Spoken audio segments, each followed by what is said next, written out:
तो कल हमने देखा था कि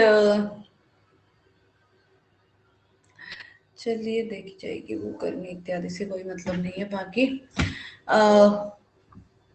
हम देख रहे थे कि मारीच आश्रम में हेमकूट पर्वत पर राजा और मातली पहुंच गए हैं। राजा मातली ने बताया कि ये ही मारीच ऋषि का आश्रम है और वहां पर मारीच ऋषि सूर्य की तरफ मुंह करके तपस्या कर रहे हैं। तो ये हो गया। उसके बाद राजा नमस्ते कष्ट तपसे, कष्ट पूर्वक तपस्या करने वाले या कठोर तपस्या करने वाले ऋषि को प्रणाम है। मातली संयत प्रग्रहम रथम कृत्वा, थोड़ा सा रथ की लगाम को खींच करके, प्रग्रह मतलब होता है लगाम। एतौ अदिति परिवर्धित मंदार वृक्षम प्रजापतेः आश्रमम प्रविष्टौ स्वः, हम दोनों जो हैं अदिति के द्वारा। नहीं भाई, ठंड कहाँ रहती है, यहाँ बहुत गर्मी रहती है। चलिए अभी पढ़ते हैं। प्रियांशी जी का भी स्वागत है। संयत प्रग्रहम रथम कृत्वा एतौ अदिति, नमस्ते प्रियांशी जी, अदिति परिवर्धित मंजार वृक्षम प्रजापते आश्रम प्रविष्टौ स्वः, हम तो जो है हम दोनों अदिति द्वारा परिवर्धित मंदार वृक्ष वाले प्रजापति के आश्रम में पहुंच चुके हैं। प्रविष्ट हो गए हैं। राजा स्वर्गाद अधिकतरम निवृत्ति स्थानम अमृत हृदयम इव अवगाढ़ो अस्मि, स्वर्ग से भी अधिक क्या है, निवृत्त स्थानम, यानी कि स्वर्ग से भी अधिकतर सुखप्रद यह स्थान है। अमृत हृदय इव अवगाढ़ो अस्मि, मैं अमृत सरोवर में जैसे अवगाढ़ अस्मि, डुबकी लगा रहा हूं जैसे, यानी कि ऐसा लग रहा है जैसे अमृत सरोवर है और बहुत ही आनंद यहाँ पर आ रहा है। उसके बाद मातली रथम स्थापित्वा, रथ स्थापित करके अवतरतु आयुष्मान, आप उतरिए राजा, अवतीरिए उतर करके। मातले भवान कथम इदानीम, मातली अब आप क्या करेंगे, यानी कि राजा को लगा कि केवल मैं ही आश्रम में जा रहा हूँ, मातली जो है वो नहीं आ रहे हैं। प्रियंका जी का भी स्वागत है। रथम स्थापित्वा, रोक करके आप रुके, ऐसा कहा। फिर राजा ने पूछा कि मातली भवान कथम इदानीम, आप क्या करेंगे। तो मातली संयंत्रितो मया रथ, संयंत्रितो मया रथ, मेरे द्वारा रथ अच्छे से रोक दिया गया है। और वयम अपि अवतरामः, मैं भी उतरूंगा, हम भी उतरेंगे। तथा कृत्वा, वैसा करके। इत आयुष्मन, इधर से आइए, आयुष्मन इतः आयुष्मन, यहाँ से आइए। परिक्रम में घूम करके दृश्यताम अत्र भवताम ऋषिणाम तपोवन भूमयः, आप माननीय ऋषियों की, यानी कि भवताम ऋषिणाम, सम्माननीय ऋषियों की तपोभूमि को दृश्यताम आप देखें, सम्माननीय ऋषियों की तपोभूमि को आप देखें। ठीक। उसके बाद ननु विस्मयाद अवलोकयामी, मैं आश्चर्य से देख रहा हूं, यानी कि आश्चर्य हो रहा है।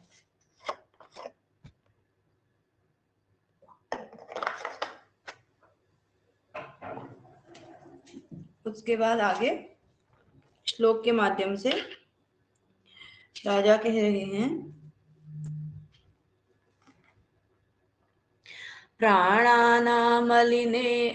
प्राणानामनिलेन वृत्तिरुचिता सत्कल्पवृक्षे वने, तो ये कांचन पद्मरेणुकपिसे धर्माभिषेक क्रिया, ध्यानं रत्नशिलातले सुविबुधस्त्रीसन्निधौ संयमो, यत्काञ्चति तपोभिरम यत् काञ्चन्ति तपोभिरन्यमुनयस्तस्मिंस्तपस्यन्त्यमि।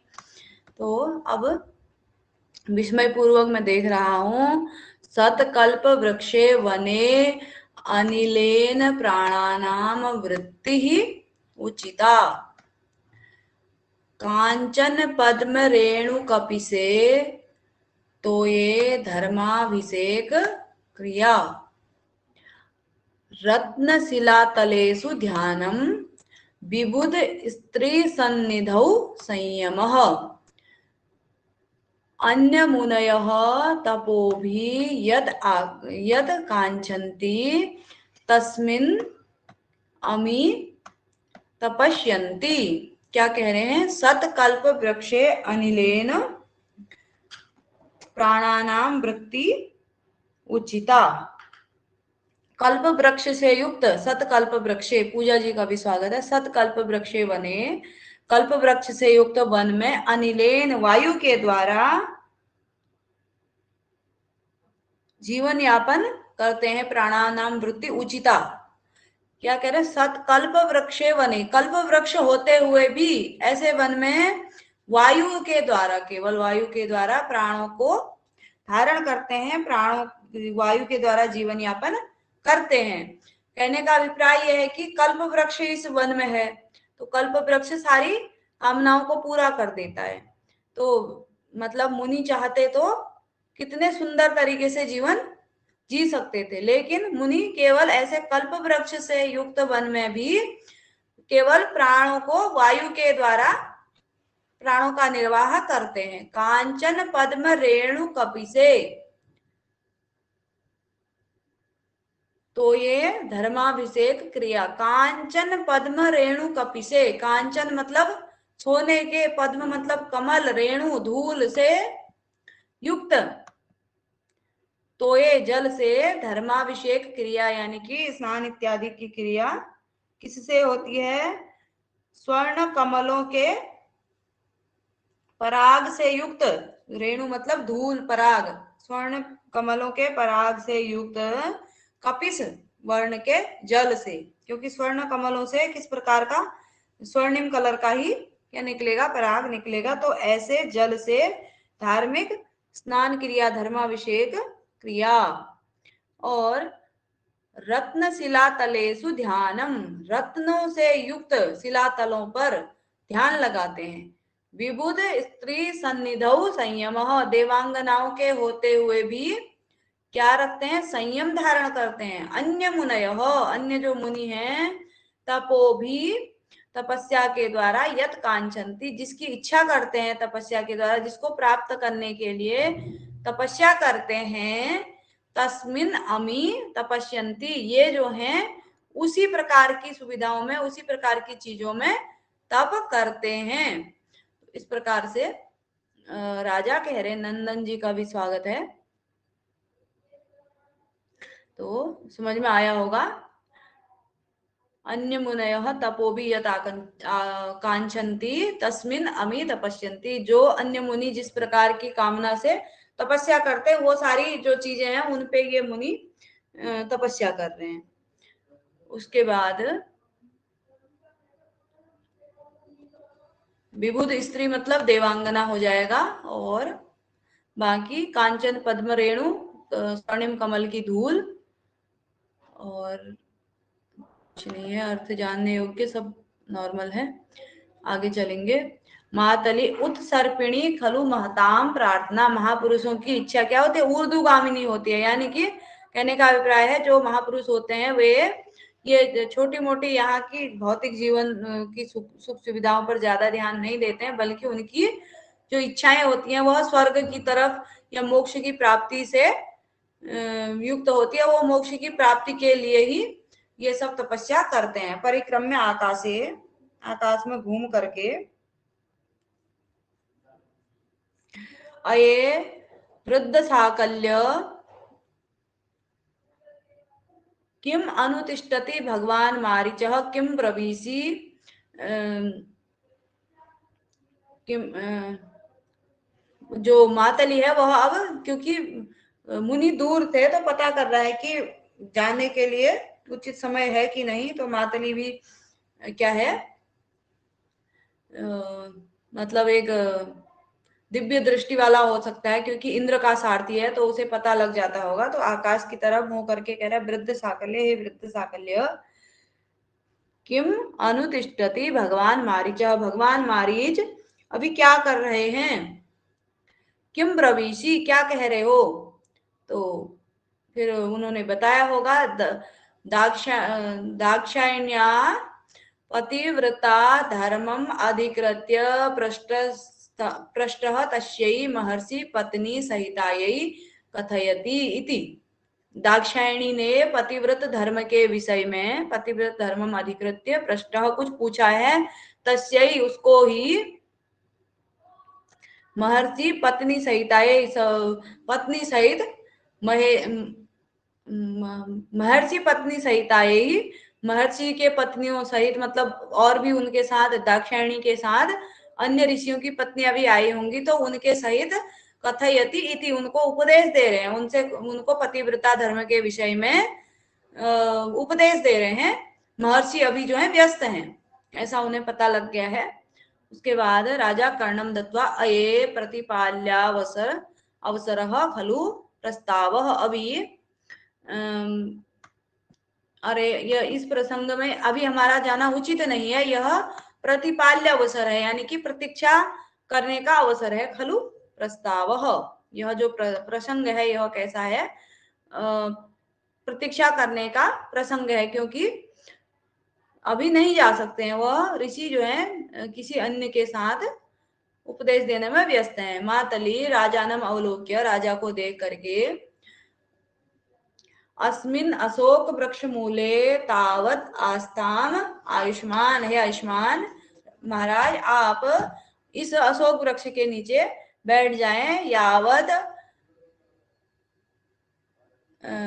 यावत त्वाम इंद्र गुरुवे निवेदयितुम अंतरान्वेषी भवामी, तब तक मैं आपके,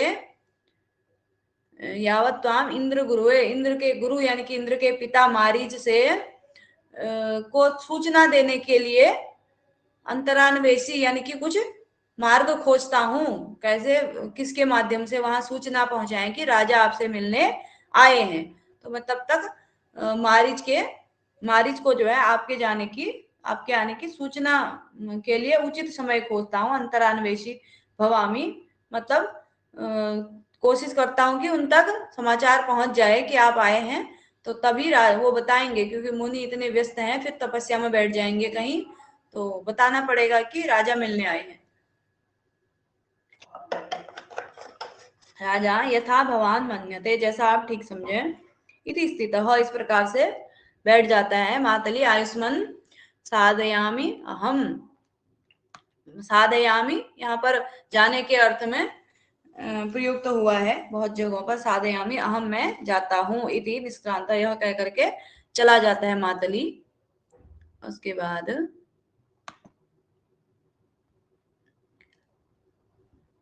निमित्तम सूचयित्वा, शकुन का अभिनय करके राजा, फिर से राजा की भुजा फड़क रही है।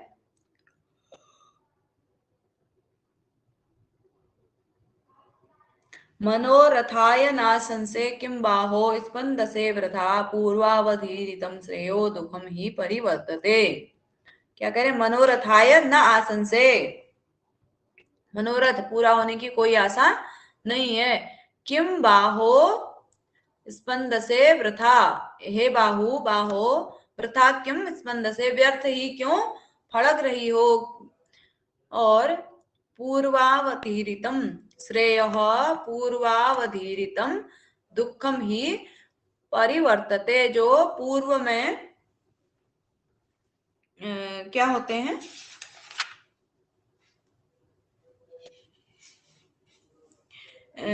पूर्व में अवधीरितम, पूर्व में तिरस्कृत जो श्रेय, जो कल्याण होते हैं, यानी कि जो कल्याण की चीजें होती हैं, वह पूर्वावधीरितम पहले तिरस्कृत की हुई होती हैं। तो दुखम ही परिवर्तते, वह क्या करती हैं, दुख को ही दुख में ही परिवर्तित हो जाती है, दुख ही दिलाती हैं। कहने का अभिप्राय है कि यहाँ मनोरथ कैसे पूरा हो सकता है, क्योंकि पहले ही जो श्रेय था, जो मनोरथ था अभी, वह पहले ही तिरस्कृत कर दिया गया है, तो वह दुख में बदल जाता है। अभी जो है दुख का ही विषय है, यहाँ मनोरथ का पूरा होना संभव नहीं है। उसके बाद माँ खलु, नेपथ्य में, नेपथ्य माँ खलु चापलम कुरु कथम गत एव आत्मनः प्रकृतिम, कथम गतः एवं एव आत्मनः प्रकृतिम। क्या कह रहे हैं? माँ खलु चापलम कुरु, चंचलता मत कर। वहां से नेपथ्य से आवाज आ रही है।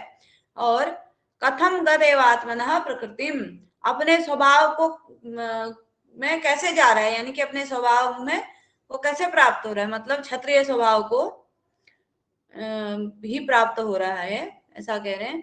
राजा कर्णम दत्वा अभूमियम अभिनयस्य को नु खल्वेशः कल्वेश निषिध्यते। अभूमि यम अभिनयस्य, यह जो है अभिनय यानी कि अभिनय दुष्ट आचरण की धृष्टता का स्थान नहीं है, अभूमि है यहाँ पर कोई भी, क्योंकि धृष्टता नहीं करता है, शांत तपोवन है। को नु खल्वेशः निषिध्यते, किसको रोका जा रहा है? शब्दानुसारेण अवलोक्य, सब स्मयम, शब्दों के और जहां से आवाज आ रही थी वहां को देख करके सब स्मयम विस्मय पूर्वक, अये को नु खलु अयम अनुबध्यमानस तपस्विनीभ्याम बाल सत्व बालः। अरे अये, अरे को नु खलु अयम, यह कौन है जो तपस्विनीभ्याम, दो तपस्वियों के द्वारा, तपस्विनियों के द्वारा अनुबध्यमान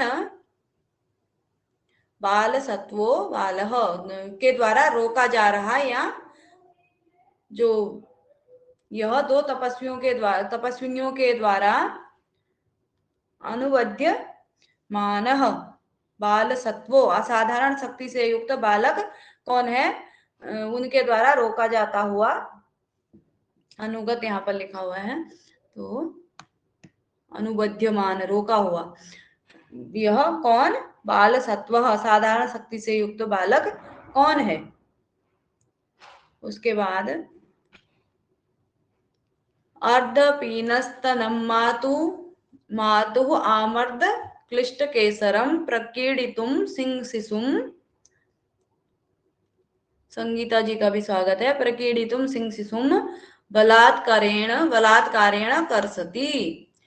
अर्धपीन स्तनम मातु, अर्धपीन स्तनम, माता का आधे पिए हुए स्तन, यानी कि माता का जो दूध पी रहा था आधा ही पिया हुआ है जिसने। आमृष्ट आमर्द क्लिष्ट केसरम, यानी कि क्या क्या खींचा जाता हुआ, खींचे जाते हुए बालों से युक्त सिंह शिशुम, सिंह शिशु को प्रकीडितुम, खेलने के लिए, बलात्कारेण, बलपूर्वक, करसति, खींच रहा है। यह कौन बालक है? ऐसा कह रहे हैं जो अर्धपीत स्तनम मातु, मातु अर्धपीत स्तनम, माता के आधे पिए हुए स्तन वाला, यानी कि जिसने आधा ही दूध पिया है ऐसा। और आमर्द क्लिष्ट केसरम, जिसके बाल क्या किए हैं? खींचने से बिखरे हुए हैं, जिसके बाल खींचे हैं, इधर उधर बिखराए हैं, और उसको ऐसे सिंह शिशुम प्रकीडितुम, खेलने के लिए, बलात्कारेण करसति, बलपूर्वक उसको खींच रहा है।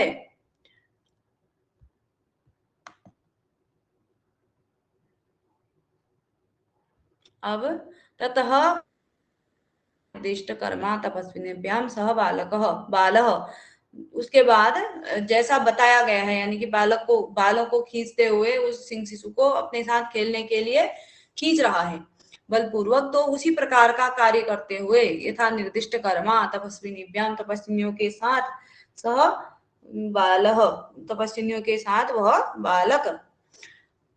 जम्भ्रस्व सिंह, अरे सिंह जम्भ्रस्व, जम्भाई लो, मुंह खोलो, दंतास्ते गणयिष्ये, तुम्हारे दांतों को गिनूंगा। प्रथमा अविनीत किम नोपत्य निर्विशेषाणि सत्वानि विप्रक्रोशी, अभिनीत हे ढीठ, किम नह हमारे अपत्य निर्विशेषाणी पुत्र के समान सत्वानी प्राणियों को, पुत्र के समान प्रिय प्राणियों को, सत्व मतलब प्राणी होता है, विप्रकरोसी क्यों पीड़ित कर रहा है, क्यों परेशान कर रहा है, हंत वर्धते ते संरंभ, खेद है, हाय, वर्धते ते संरंभ, तुम्हारा क्रोध तो बढ़ा ही जा रहा है, स्थाने खलु ऋषि जनेन सर्वदमन इति कृत नामधेयोसी, ऋषि जनेन ऋषि जनों के द्वारा सर्वदमन इति नामधेयम कृत नामधेयम, स्थाने खलु निश्चय ही सही नाम रखा है तुम्हारा, सर्वदमन ऋषियों के द्वारा सर्वदमन नाम तुम्हारा एकदम सही रखा है, यानी कि धीठ हो तो ये सर्वदमन, सबको का दमन करने वाला, ये सही नाम रखा है। विकास जी का भी स्वागत है। तो तपस्विन्या इस प्रकार से कह रही है। उसके बाद किम नु खलु बाले अस्मिन औरस इव पुत्रे स्नीयति में मनः, राजा कह रहे हैं कि न जाने बाले अस्मिन इस बालक के प्रति औरस इव, औरस पुत्र के समान, औरस पुत्र इव, औरस पुत्र के समान स्नीयति मम में मनः, मेरा मन जो है इसके प्रति औरस पुत्र के समान स्नेह कर रहा है। नूनम अपत्यता माम वत्सलयति, अपत्यता यानी कि संतानहीनता मुझे क्या कर रही है, वत्सलयति मुझे प्रेम उत्पन्न करवा रही है मेरे मन में, संतानहीनता। तो ये नूनम अपत्यता माम वत्सलयति, ये किसने कहा, ऐसा कभी प्रश्न हो सकता है, इसको अंडरलाइन करके रख सकते हैं। अनपत्यता माम वत्सलयति, राजा कहता है कि संतानहीनता मुझे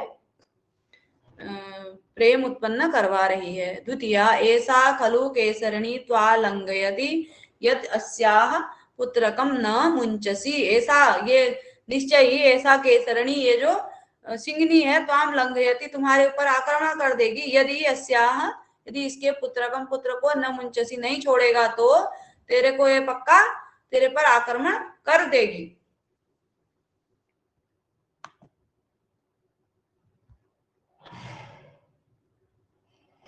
उसके बाद बालः सस्मितम, मुस्कुरा करके, अहो बलीयः खलु भीतोस्मि, अरे ये तो अत्यधिक मैं डर गया हूँ, बलीयः भीतोस्मि, बहुत ज्यादा डर गया हूं मैं तो, यानी कि चिढ़ा रहा है उनको। इति अधर्म दर्शयति, इस प्रकार से होंठ दिखाता है, जैसे चिढ़ाने के लिए कभी बचपन में आपने भी बाहर को निकाला होगा होंठ, वैसा ही वो बच्चा भी कर रहा है।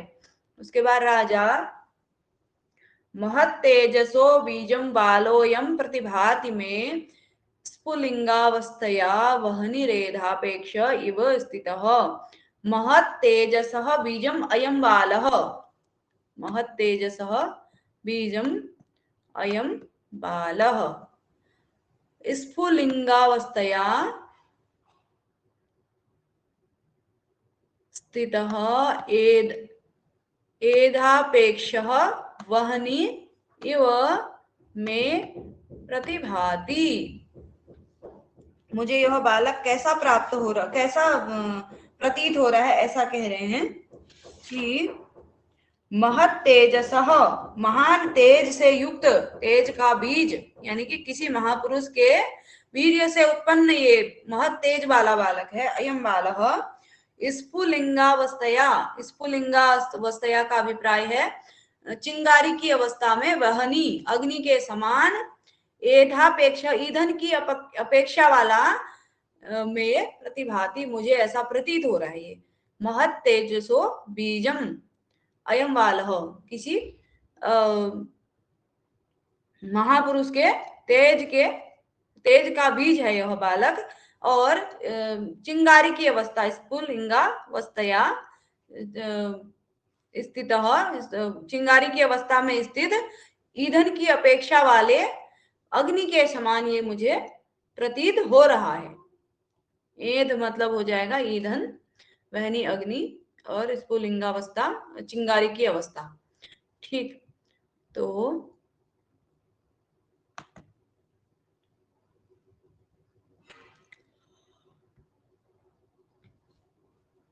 प्रथमा वत्स एनम बाल मृगेंद्रम मुंच, पुत्र इस सिंह के बच्चे को छोड़ दो। अपरम ते क्रीडनकम दास्यामी, दूसरा खिलौना दूंगी तुम्हें। तो उसके बाद दो तापसियां थी ना, तो पहली उनमें से कह रही है, दूसरी नहीं। बालक क्या कह रहा है, पुत्र देहि एतत्, कहाँ है, दो मुझे। इति हस्तम प्रसारयति, हाथ फैलाता है। ठीक है, राजा उसके हाथ को देखते हैं। बालस्य हस्तम अवलोक्य, राजा उसके हाथ को देखते हुए, कथम चक्रवर्ती लक्षणम अप्यनेन धार्यते, ये चक्रवर्ती लक्षणों से युक्त है, इसके द्वारा चक्रवर्ती लक्षण धारण किए जा रहे हैं। ही अस्य, उसका हाथ कैसा है, आगे कहते हैं।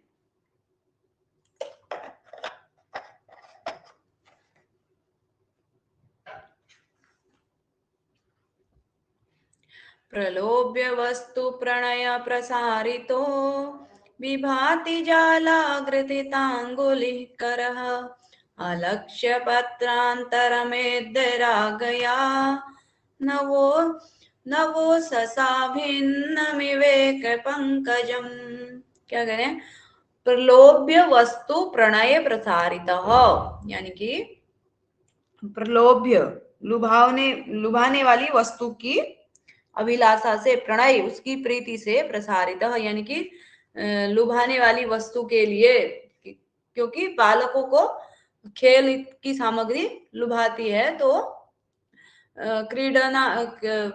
क्रीडन सामग्री के लालच से प्रसारित फैलाया हुआ हाथ, जाल ग्रथिता अंगुली ही अस्य करह, जाल के समान फैली हुई उंगलियों से युक्त इसका हाथ, अस्य करह इधर आ गया,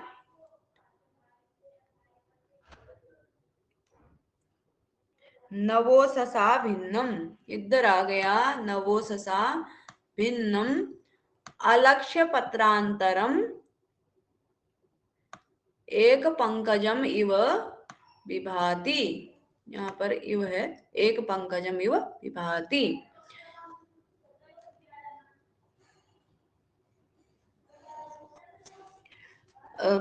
प्रलोभ्य वस्तु प्रणय प्रसारित, प्रलोभ लुभाने वाली वस्तु के प्रेम से या उसके प्राप्त करने के लिए प्रसारित फैलाया गया, जाल ग्रथिता अंगुली, जाल के समान उंगलियां जो हैं, ऐसा लग रहा है जैसे बाहर को फैली हैं, अंदर जाल जैसे होता है, तो उसी प्रकार की उंगलियां, यानी कि जैसे, और इसका उंगलियों से युक्त इसका हाथ, अस्य करह इधर आ गया, यानी कि राग से युक्त, विशिष्ट प्रकार की लालिमा से युक्त, नवो ससा नवीन उषा के द्वारा, भिन्नम नवो ससा भिन्नम अलक्ष्य पत्रांतरितम, जिसकी पंखुड़ियां जो हैं अलक्ष्य, यानी कि अच्छी प्रकार से विकसित नहीं हुई हैं, ऐसी पंखुड़ियों से युक्त एक पंकजम इव विभाति, एक कमल के समान, एक अद्वितीय कमल के समान सुशोभित हो रहा है। इसका जो हाथ है वह प्रलोभ्य वस्तु के लिए प्रसारित जो किया गया हाथ है, जाल ग्रथित अंगुलियों से युक्त, जाल के समान उंगलियों से युक्त इसका हाथ, विशिष्ट लालिमा इधर आ गया, नवो ससा नवीन उषा, यानी कि प्रातः काल के उषा काल में क्योंकि कमल खिलते हैं, तो उषा के द्वारा भिन्नम खिलाया गया जैसा, भिन्न विकसित किया हुआ जैसा, अलक्ष्य पत्रांतरम, जिसके क्या है, जो पत्रांतर यानी कि जिसकी पंखुड़ियां हैं वह अलग अलग नहीं हुई है, यानी कि दृष्टिगोचर स्पष्ट रूप से नहीं दिख रही है, ऐसे कमल के समान यह इसका हाथ सुशोभित हो रहा है। क्योंकि छोटा सा हाथ है तो अभी स्पष्ट रूप से वो इतना विकसित नहीं दिख रहा है, जैसे एक अविकसित कमल होता है उस प्रकार का इसका हाथ लग रहा है। तो आगे चलेंगे। द्वितीया सुब्रते न सक्यम एस वाच मात्रेण विरमे, तुम इसको वाच मात्रेण यानी कि केवल वाणी के द्वारा खाली बोलने मात्र से विनमयितुम न सक्यम, इसको रोका नहीं जा सकता है, यानी कि इसको जब तक खिलौना ला के नहीं देंगे तब तक ये मानने वाला नहीं है। तम गच्छ त्वम, तुम जाओ, मदीये उठजे मेरी कुटिया में, मार्कंडेय से ऋषि कुमार से, मार्कंडेय नामक ऋषि कुमार के द्वारा वर्ण चित्रितो बनाया गया कलर से युक्त, वर्ण से युक्त मृतिका मयूर तिष्ठति, मिट्टी का मयूर है मेरे उठज में। ऋषि कुमार मार्कंडेय के द्वारा निर्मित रंग इत्यादि किया हुआ मिट्टी का क्या है, मयूर है, तो उसको लेकर के आओ, तब इसको देंगे तभी ये मानेगा। तो प्रथमा तथा, अच्छा ठीक है मैं जाती हूँ, इतनी निष्क्रांता निकल जाती है। बाल अनेन एव तावत क्रीडश्यामी, तब तक इससे खेलूंगा, जब तक वो नहीं आएगा, मिट्टी का मयूर जब तक नहीं आएगा तब तक मैं इसी से खेलूंगा, इसी सिंह शावक से खेलूंगा। इति तापसीम विलोक्य हसती, और तपस्विनी की तरफ देख करके हंसता है। राजा स्परियामी, दंगा मचा रखा है तपोवन में, परेशान किया हुआ है तपस्वियों को राजा के पुत्र ने। ठीक, उसके बाद राजा स्परियामी खलु दुर्लिता दुर्ललिता दुर्ललिताया अस्मै, इस नटखट बालक को क्या कर रहा हूँ, स्परियामी अत्यधिक चाह रहा हूं, यानी कि इसके प्रति जो है मेरे मन में बहुत ही स्नेह उमड़ रहा है। फिर आगे कह रहे हैं,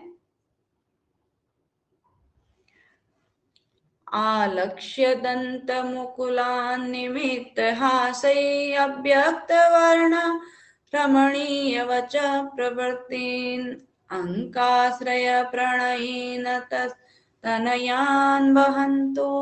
कौन सा छंद है,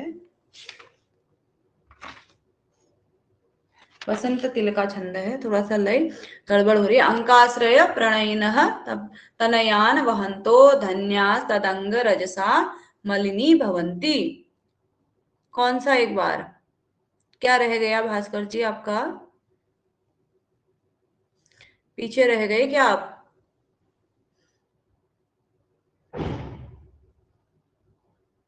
हेलो, श्लोक कौन सा, ये वाला?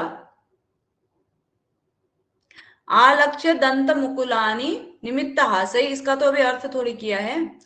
अव्यक्त वर्ण रमणीय वचः प्रवृत्तिन अंकाश्रय प्रणयिन तनयान वहंतो ध्यान धन्यास तदंग रजसा मलिनी भवंती। अब राजा को बहुत स्नेह आ रहा है, क्या कहे, अनिमित्त हासई आलक्ष्य दंत मुकुलान, अव्यक्त वर्ण रमणीय वचः प्रवृत्तिन अंकाश्रय प्रणयिनः तनयान वहंतः धन्या तदंग रजसा मलिनी भवती। अनिमित्त हास्य, यानी कि बिना कारण के हंसने वाले बच्चे जो हैं, मुस्कुराते रहते हैं, हंसते रहते हैं। आशीष जी का भी स्वागत है। बच्चे जो हैं हंसते रहते हैं, मुस्कुराते रहते हैं, और आलक्ष्य दंत मुकुलान, जिनके दांत रूपी अंकुर, दांत जो है अभी स्पष्ट नहीं दिखाई दे रहे, कुछ कुछ दिखाई दे रहे हैं, आलक्ष्य स्पष्ट रूप से नहीं दिखाई दे रहे हैं, और अव्यक्त वर्ण रमणीय वचः, और अव्यक्त अस्पष्ट व्यक्त वर्ण, अव्यक्त अस्पष्ट वर्ण शब्द अक्षर इत्यादि अव्यक्त अक्षर होने पर भी रमणीय वाणी, जिनकी रमणीय जो वाणी होती है, और अत्यधिक क्या प्रवृत्ति रमणीय वचः प्रवृत्ति अत्यधिक प्रिय लगती है, उनके अव्यक्त अक्षर जो होते हैं वो तोतला तोतला जो बोलते हैं वह अत्यधिक रमणीय लगता है, प्रिय लगता है। अंकाश्रय प्रणयिन, उनके अंकाश्रय प्रणयिन, जो लोग इनको गोद में बैठाने के इच्छुक होते हैं, तनयान, ऐसे पुत्रों को, वहंतः, गोद में धारण करने वाले, वहंतः धन्या तदंग रजसा मलिनी भवंती, वे लोग धन्य हैं जो इनको अपनी गोद में, ऐसे तनयान, ऐसे पुत्रों को अपनी गोद में धारण करते हैं, तदंग रजसा, उनके अंगों की धूल से मलिन होते हैं, यानी कि बच्चे मिट्टी में खेलते रहते हैं तो इतने प्यारे बच्चे होते हैं, बिना कारण ही मुस्कुराते रहते हैं और दांत उनके छोटे छोटे अंकुर जैसे आए रहते हैं। और अव्यक्त वर्ण रमणीय वचा प्रवृत्ति, जो बोलते हैं वह तोतला तोतला बोलते हैं, अव्यक्त समझ में ही नहीं आता है कि क्या बोल रहे हैं। और अंकाश्रय प्रणयिन तनयान वहंत, जो गोद में बैठाने के इच्छुक लोग, जो तनयान वहंत, जो उनको धारण करते हैं गोद में, धन्या वे धन्य हैं, जो तदंग रजसा मलिनी भवंती, उनके अंग रज यानी कि शरीर में लगी हुई धूल से मलिन होते हैं, ऐसे लोग क्या होते हैं, धन्य होते हैं। तो वास्तव में बच्चे मिट्टी में खेल भी रहे हो तो उनको गोदी में पकड़ लिया जाता है और उनकी मिट्टी इत्यादि की कोई परवाह नहीं होती है। तो बच्चे इसी प्रकार के प्रिय होते हैं, राजा भी ऐसे ही कह रहे हैं। और अनपत्यता तो फिर कुछ ज्यादा, जिसके बच्चे नहीं होते हैं उसको तो फिर कुछ ज्यादा ही प्रिय लगते हैं बच्चे। तो तापसी भवतु, अच्छा न मम अयम गणयति, मुझे यह कुछ नहीं गिनता है। पार्श्वम अवलोक्य, पीछे की तरफ देख करके, को अत्र ऋषि कुमाराणाम, ऋषि कुमारों में कोई यहाँ है क्या। राजानम, थोड़ा सा दद्दा लोगों से डरता होगा, वहां जो खेलने जो ऋषि कुमार हैं आश्रम में, उनसे थोड़ा डरता होगा, लेकिन ये तपस्विनियों से बिल्कुल नहीं डरता है। जैसे घर में जो बच्चे होते हैं मम्मी से नहीं डरेंगे, मम्मी कहेगी चाचा को बुलाऊं, पापा को बुलाऊं, तो वही वाली स्थिति यहाँ पर भी हो रही है। तपस्विनी कह रही है कोई है क्या यहाँ पर ऋषि कुमार, यानी कि थोड़ा इसको डराएगा, मुझे तो बिल्कुल ही कुछ नहीं गिनता है। उसके बाद राजा को देख करके, भद्रमुख एहि तावत, है भद्रमुख ये महाराज, एहि तावत आप आइए, मोचय अनेन दुर्मोच हस्तग्रहणेन डिम्बलीलया बध्यमानम बाल मृगेंद्रम, मोचय छुड़वा दीजिए, अनेन इसके द्वारा, दुर्मोच हस्तग्रहणे जिसके हाथ से, दुर्मोच यानी कि बड़ी कठिनता से छुड़ाने योग्य, यानी कि छुड़ाया ही नहीं जाता है, दुर्मोच है। हस्तग्रहण जिसके हाथ के की पकड़ से छुड़ाना कठिन है। डिम्ब लीलया, ऐसे डिम्ब मतलब बालक होता है, लीलया क्रीड़ा से, बध्यमानम जो बध्यमानम मतलब वाद्यमानम मतलब परेशान किया जाता हुआ, बाल मृगेंद्रम, बाल मृग यानी मृगेंद्र मतलब बाल सिंह शावक को छुड़वा दीजिए, मोचय अनेन छुड़वा दीजिए, इस दुर्मोच हस्तग्रहण जिसके हाथ की पकड़ से छुड़ाना कठिन हो जाता है, ऐसे डिम्ब लीलया, ऐसे बालक के द्वारा, लीलया क्रीड़ा से, अपनी क्रीड़ा से, बध्यमानम परेशान किया जाता हुआ, बाल मृगेंद्रम ये सिंह शावक को छुड़वा दीजिए। यह जो है इसको बहुत ही परेशान कर रहा है, इस सिंह शावक को। उसके बाद राजा उपगम्य, राजा पास जाकर के, सस्मितम मुस्कुराते हुए, अयि वो महर्षि पुत्र, अरे महर्षि पुत्र, एवं आश्रम विरुद्ध वृत्तिना संयम किमिति जन्मतः त्वया सत्व संश्रय सुकोपि दुष्यते कृष्ण सर्प शिशुना इव चंदनः। यहाँ पर कह रहे हैं कि एवं आश्रम वृद्ध वृत्तिना त्वया तुम्हारे द्वारा, जन्मतः सत्व संश्रय सुख अपि संयमः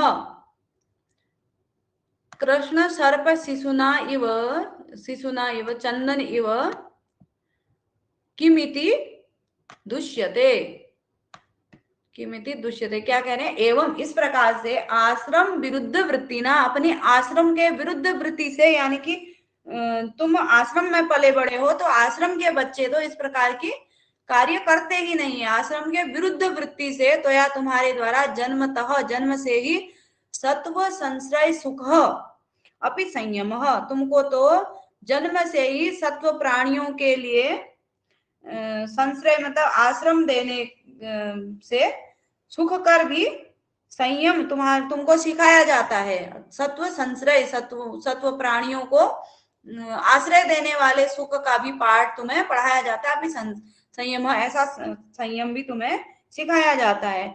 सर्प सर्प शिशुना इव, सर्प शिशु के तरह चंदन इव, जिस प्रकार से सर्प शिशु के द्वारा, कृष्ण काले सर्प के शिशु के द्वारा चंदन को दूषित किया जाता है। किमिति दुष्यते, तुम भी इसको क्यों दूषित कर रहे हो, यानी कि अपने जो आश्रम की आचरण है उसे क्यों दूषित कर रहे हो, आश्रम के विरुद्ध व्यवहार क्यों कर रहे हो। आश्रम वृद्धि ना, आश्रम विरुद्ध वृत्ति के द्वारा, तुम्हारे द्वारा ऐसा व्यवहार क्यों किया जा रहा है, जबकि प्राणियों को आश्रय देने वाला जो तपोवन का संयम होता है वह भी दूषित हो रहा है तुम्हारे कारण, क्योंकि तुम्हें तो संयम का पाठ पढ़ाया जाता है। तुम तो प्राणियों की रक्षा करने वाले हो, फिर भी तुम इस प्रकार से अपना दुष्ट आचरण से इस प्राणी को परेशान करके आश्रम के विरुद्ध वृत्ति कर रहे हो, और जो तपोवन का सत्व संश्रय सुख रूपी जो कार्य होता है, जो संयम होता है प्राणियों को आश्रय दे करके उनको सुखी करने का, तो वो भी तुम्हारे द्वारा दूषित किया जा रहा है। ऐसे ही जैसे कृष्ण सर्प शिशुना, काले सर्प के बच्चे के द्वारा चंदन को दूषित किया जा रहा है, वैसे ही तुम भी क्यों इसे दूषित कर रहे हो। तो समझ में आ गया होगा अर्थ।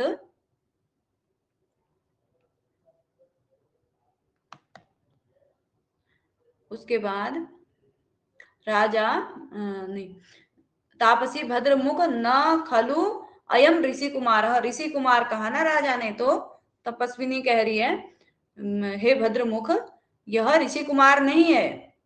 आकार राजा क्या कह रहे, आकार सदृशम चेष्टितम एवं अश्य कथयति, इसका जो आकार है वह और चेष्टाएं, इसकी आकार और चेष्टाएं जो है इसकी कह ही रही हैं।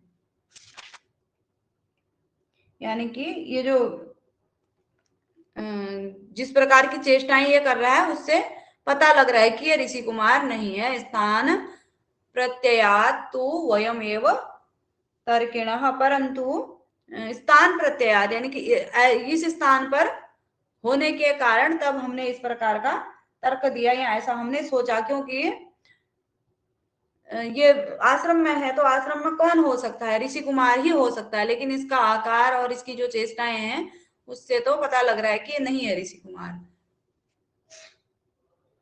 तथा अभ्यर्थितम अनुतिष्ठन बाल स्पर्शम उपलब्ध आत्मगतम,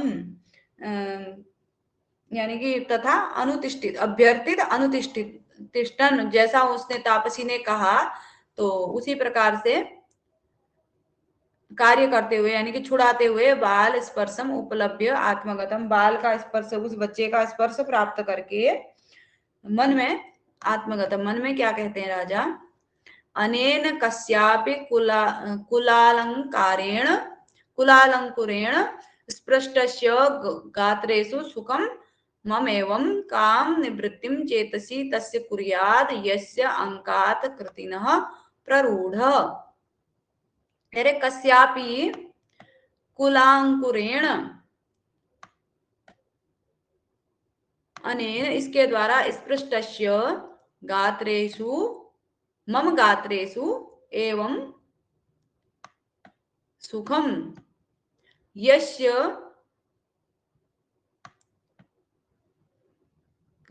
कृतिनः अंकात अयम प्ररूढ़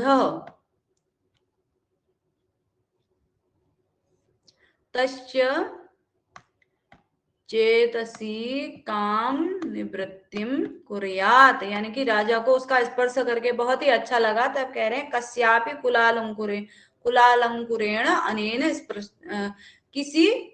किसी के वंश का जो ये अंकुर है इसके द्वारा, अनेन इसके द्वारा, किसी भी कुल का यह जो अंकुर है, जो दीपक है किसी वंश का, उसके द्वारा, अनेन इसके द्वारा, स्पृष्टस्य स्पर्श किए जाने पर, स्पर्श होने पर, मम गात्रेषु मेरे अंगों में, एवं सुखम इस प्रकार का सुख उत्पन्न हो रहा है। इसको केवल छूने मात्र से मुझे मेरे अंगों को इस प्रकार का सुख प्राप्त हो रहा है। ये किसी भी वंश का जो अंकुर है, यह किसी भी वंश का, अब राजा को पता नहीं था ना किसका पुत्र है, तो इसको छूने मात्र से मेरे गात्र मतलब होता है अंग शरीर के, तो उनमें क्या हो रहा है, सुख प्राप्त हो रहा है। यस्य कृतिनः, और यस्य जिस कृतिनः पुण्यात्मा के, कृतिनः अंकात, जिस पुण्यात्मा के अंक से अयम प्ररूढ़ यह उत्पन्न हुआ हो, तस्य चेतसी, उसके मन में, उसके चित्त में, काम निवृत्ति कुर्याद, किस प्रकार का यह सुख देता होगा, किस प्रकार की निवृत्ति उसको देता होगा। यानी कि इसको छूने मात्र से जब इतना सुख प्राप्त हो रहा है, तो यस्य कृतिनः, जिस पुण्यात्मा के अंकात, गोद से, अंक से अयम प्ररूढ़ उत्पन्न हुआ होगा, जिस पुण्यात्मा की कोख से यह उत्पन्न हुआ होगा, तस्य चेतसी काम निवृत्ति कुर्याद, उसके मन में किस प्रकार की निवृत्ति, किस प्रकार का सुख यह देता होगा, करता होगा, उसको किस प्रकार का आनंद प्राप्त होता होगा। जब छूने मात्र से इतना आनंद हो रहा है, तो फिर जिसका बच्चा है वह तो दिन रात इसको खिलाते होंगे, पिलाते होंगे, गोदी में बैठाते होंगे, तो कितना अच्छा लगता होगा। तापसी उभौ निर्वण्य, दोनों को देख करके आश्चर्यम आश्चर्यम, आश्चर्य है, आश्चर्य है। राजा आर्य किमेव, हे आर्या, हे भद्र महिला, आश्चर्य की क्या बात है यहाँ पर। तापसी अस्य बालकस्य ते अपि संवादिन्याकृति रीति विस्मितास्मि, इस बालक की और तुम्हारी भी जो आकृति है वह संवादी, संवादिन्या आकृति इति, इन आपकी और इसकी आकृति जो है एक समान है, मिलती जुलती है। विस्मिता अस्मि, इसलिए मैं क्या हूं, विस्मित हूं, मुझे आश्चर्य हो रहा है। अपरिचितस्य अपि ते प्रतिलोमः संवृतः, और अपरिचित होते हुए भी यह आपके अनुकूल हो गया, यानी कि छुड़वाया तो गोदी में बैठ गया, वरना उस समय से परेशान कर रहा था, तपस्विनियों की बातें नहीं मान रहा था, तो अपरिचित होते हुए भी आपकी गोदी में ही आपके अनुकूल हो गया है, आपके साथ बैठ गया है। अप्रतिलोम यानी कि अनुकूल हो गया है आपके।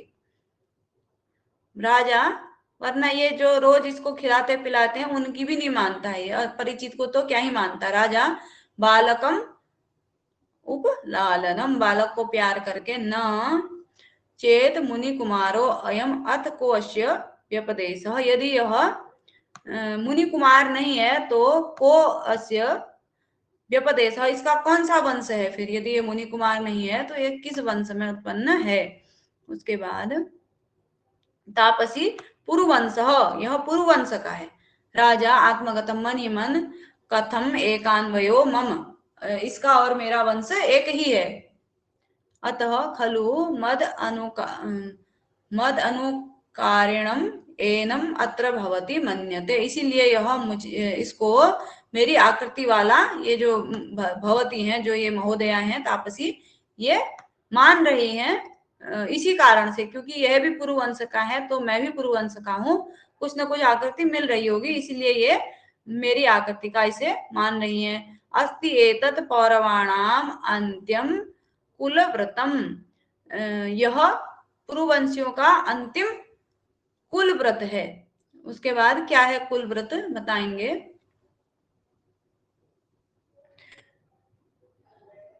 भवनेषु रसाधिकेषु पूर्वं क्षितिरक्षार्थम् उसन्ति ये निवासं, नियतेक यतिव्रतानि पश्चात तरुमूलानि गृही भवन्ति, पुरुवंशियों का अंतिम कुल व्रत है कि इस प्रकार से, मतलब अंत में पुरुवंशी जो है तपोवन में प्रविष्ट होते हैं, और ये तो बालक बचपन में ही तपोवन में भेज दिया गया है, तो ये तब कह रहे हैं कि जो पुरुवंशी होते हैं वे तो, उनका तो ये जो आश्रम में रहे हैं अंतिम कुल व्रत है। तो ऐसा कौन होगा जिसने इस छोटे से बालक को तपोवन में भेजा है, या इसके माता पिता युवावस्था में ही तपोवन में आ गए होंगे, तो यही बालक तब है। तो ऐसा राजा को थोड़ा सा आश्चर्य भी हो रहा होगा। तो जो पुरुवंशी हैं उनका व्रत क्या है, अंतिम व्रत क्या है, कुल व्रत, उसको देखते हैं। ये पूर्वम क्षिति रक्षार्थम रसाधिकेषु भवनेषु निवासम उसन्ति। ये जो पुरुवंशी लोग हैं वे पूर्वम प्रारंभ में, यानी कि जीवन की युवावस्था में क्या करते हैं, पहले क्या करते हैं, सर्वप्रथम क्या करते हैं, ये क्षिति रक्षार्थम, पृथ्वी की रक्षा के लिए रसाधिकेषु भवनेषु निवासम उसन्ति। ये पृथ्वी की रक्षा के लिए रसाधिकेषु विभिन्न भोगों से युक्त भवनेषु भवनों में, महलों में, निवासम उसन्ति निवास करना चाहते हैं। उसके बाद या निवास करते हैं, पश्चात बाद में क्या करते हैं, तेसाम नियतेक यतिव्रतानि, उसके बाद उनके नियतेक यतिव्रतानि, बाद में नियमित रूप से यतिव्रत धारण करते हैं। तरुमूलानि गृही भवंती, और नियत रूप से निरंतर या बाद में जब राजकाज इत्यादि समाप्त करके अपने पुत्रों को शासन सौंप करके फिर क्या करते हैं, नियत एक यतिव्रतानि तरुमूलानि गृही भवंती, उसके बाद नियमित रूप से जहां तपस्वी जन यतिव्रतानि, जहां यति मतलब होता है तपस्वी लोग जहां अपना जीवन यापन करते हैं, उस भूमि में तरुमूलानि गृही भवंती, वृक्षों के नीचे, वृक्षों की जड़ें इनकी क्या होती हैं, इनके घर होते हैं, यानी कि वृक्षों के नीचे ये लोग तपस्या करते हैं। पहले तो पृथ्वी की रक्षा के लिए अपने युवावस्था में वहां रहते हैं, राज्य में रहते हैं और राज के सुख इत्यादि का भी भोग करते हैं, पृथ्वी की रक्षा भी करते हैं। फिर बाद में पश्चात बाद में क्या करते हैं, बुढ़ापे में ये नियत एक यतिव्रतानि, जहां पर निश्चित रूप से या नियमित रूप से तपस्या करने वाले तपस्वी जन जहां व्यतीत करते हैं, ऐसे तरुमूलानि वृक्षों के जड़ों में इनका घर होता है, ये वहां निवास करते हैं। यानी कि फिर अंत में संन्यास ग्रहण करके तपस्या करते हैं। प्रकाशम, फिर प्रकाश में कह रहे हैं, यानी कि सबके सुनने के लिए, पुनः आत्मगत्या मानुषाणाम एषः विषय, मनुष्य की स्वाभाविक शक्ति से इस कथन तक नहीं पहुंच सकते हैं। यानी कि स्वाभाविक शक्ति से, यानी कि समझना बड़ा मुश्किल हो रहा है कि ये बच्चा इतना छोटा सा यहाँ तपोवन में क्यों आया है। तो तापसी फिर कह रही है, यथा भद्रमुखो भणति, जैसा आप कह रहे हैं, अप्सरः संबंधेन अस्य जनन्य अत्र देवगुरोः तपोवने प्रसूता, अप्सरा से संबंध होने के कारण अश्य इसकी जननी यत्र यहाँ देवगुरोः तपोवने, देवगुरु यानी कि देवताओं के पिता मारीच के तपोवन में प्रसूता, इसकी माता ने देवताओं के गुरु की तपोभूमि में इसको जन्म दिया, क्योंकि अप्सरा से संबंध होने के कारण इसकी माता का अप्सरा की पुत्री थी कहने का अभिप्राय है, तो इसलिए यहाँ पर जन्म दिया। तो क्योंकि राजा कह रहे थे कि इस प्रकार से इतना छोटा सा बालक यहाँ कैसे आ गया, तो ये समझना बड़ा कठिन हो रहा है। राजा अपवार्य, एक और मुख करके, हंत द्वितीयम इदम आशा जननम, ये दूसरी आशा, एक तो आशा ये थी कि बोला पुरुवंश है, दूसरा तुम्हारी आकृति मिल रही है, तो राजा को मनी मन आशा हो रही थी। अब द्वितीय आशा ये हो रही है कि इसकी माता अप्सरा से संबंध है। अब राजा को तो सारी बातें याद आ ही चुकी हैं, तो राजा को पता है कि शकुंतला के भी माता अप्सरा है, तो उसकी माता का भी अप्सरा से संबंध है। तो द्वितीयम इदम आशाजनम, ये दूसरा आशा से युक्त आशाजनक बात दूसरी होगी। प्रकाशम, प्रकट करके प्रकाश में, अथ सा तत्र भवती किम आख्यायस्य राजर्षेः पत्नी, और अच्छा तत्र भवती, वे श्रीमती जी, किम आख्या किस नाम के राजर्षि की पत्नी है, वे श्रीमती जी, वह जो जिनकी बात आप कर रहे हैं, जो इसकी माता है, वह किस तपस्वी की पत्नी है। तापसी कस्तस्य धर्मदार परित्यागिनो नाम संकीर्तयितुं चिंतयिष्यति। कौन उस, कह तस्य, धर्मदार धर्मपत्नी परित्यागिनो धर्मपत्नी को त्याग करने वाले व्यक्ति का नाम संकीर्तयितुं चिंतयिष्यति, उसका नाम बोलने के लिए, कहने के लिए कौन सोचेगा, यानी कि उसका हम नाम भी नहीं लेते हैं ऐसे व्यक्ति का जिसने अपनी धर्मपत्नी को त्यागा हो। राजा स्वगतम यम खलु कथा मामेव लक्ष्य करोति, ये जो कथा है, जो यह कथन इन्होंने कहा, ये मेरी तरफ ही लक्ष्य कर रहा है, मुझे ही लक्ष्य करता है। यदि तावद अस्य शिशो मातारम नाम प्रक्षामि, इसलिए इस बालक की, इस शिशु की माता का नाम पूछता हूँ। अथवा अनार्य परदार व्यवहार, अथवा अनार्य परदार व्यवहार, दूसरे की स्त्री के विषय में चर्चा करना अनार्य है, इसको भी अंडरलाइन कर लेंगे आप लोग। अनार्य परदार व्यवहार किसने कहा?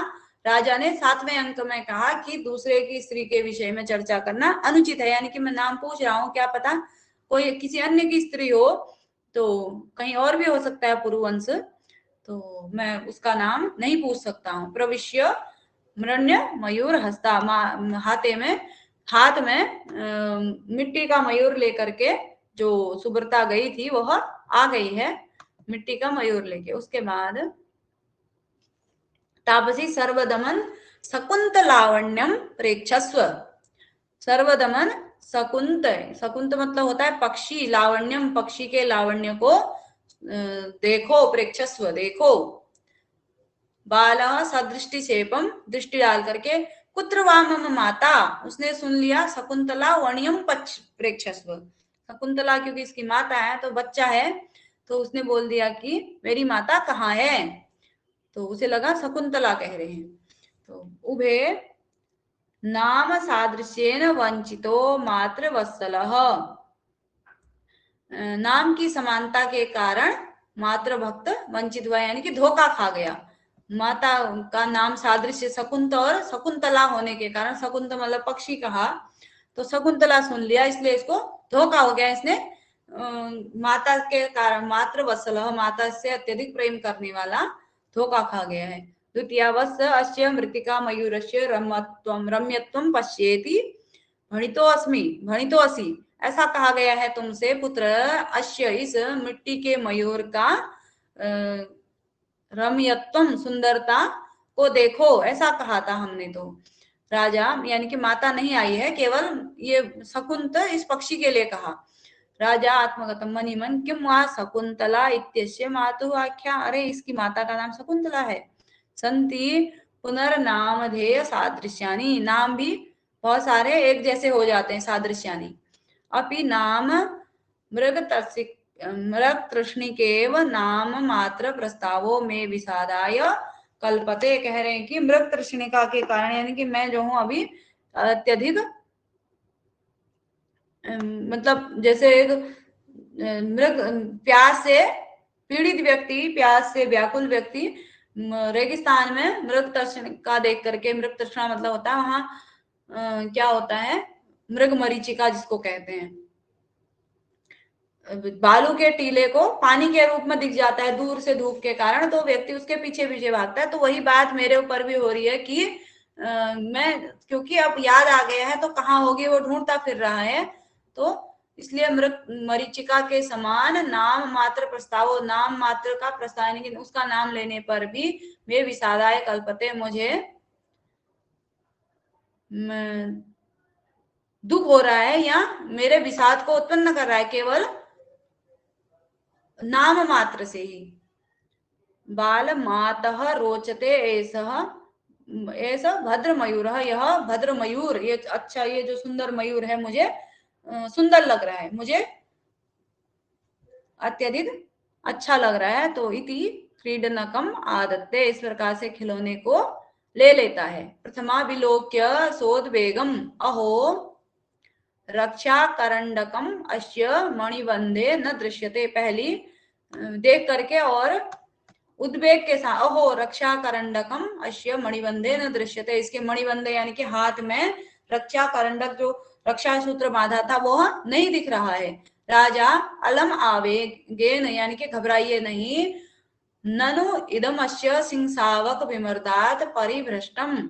ये बच्चे की सिंह शावक की रगड़ से यानी कि सिंह शावक को खींचते हुए इसके हाथ से ये गिर गया है। इति दातुम इच्छति, यह कह करके उठाकर देना चाहता है। इति आदातुम इच्छति, उठाना चाहता है। उभे मां खल एतद अवलंब्य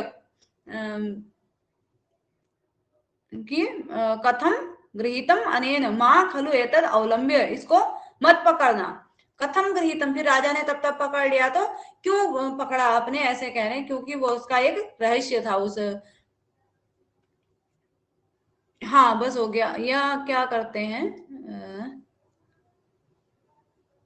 चलिए कहाँ तक बता देते हैं ये क्या है। इति विस्मयाद दुरोनिहित हस्ते परस्परम अवलोक्य, दोनों जो है उसको देख करके एक दूसरे की तरफ देखती हैं। तो अभी समाप्त कर देते हैं। कल